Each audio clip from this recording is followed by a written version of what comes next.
بلوچستان میں سیلاب کی تباہکاریاں، زمینی رابطے تاحال بحال نہ ہو سکے۔ زیارت سمیت کئی شہروں کے نشیبی علاقوں سے پانی کی نکاسی نہ ہو سکی۔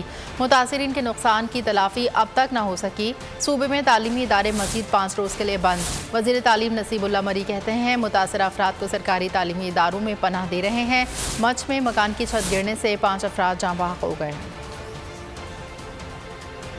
وادی بولان میں صورتحال سنگین، سیلاب سے سب کچھ تباہ۔ چمن، قلعہ عبداللہ، ہرنائی، زیارت میں سڑکیں تاحال بحال نہ ہو سکی۔ شہریوں نے اپنی مدد آپ کے تحت سڑکوں کی بحالی کا کام شروع کر دیا۔ مچھ میں گھر کی چھت گر جانے سے مزید 5 افراد جاں بحق ہو گئے۔ موسلادھار بارش سے نسوبا ڈیم اوور فلو، انتظامیہ کی غفلت، پانی نے بستیوں کی طرف رخ کر لیا۔ موسمی حالات کے پیش نظر صوبے بھر کے تمام تعلیمی اداروں میں 2 ستمبر تک تعطیلات میں توسیع کر دی گئی۔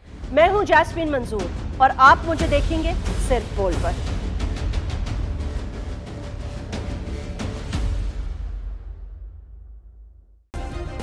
سبسکرائب کریں اور بیل دبائیں تاکہ کوئی خبر رہ نہ جائے۔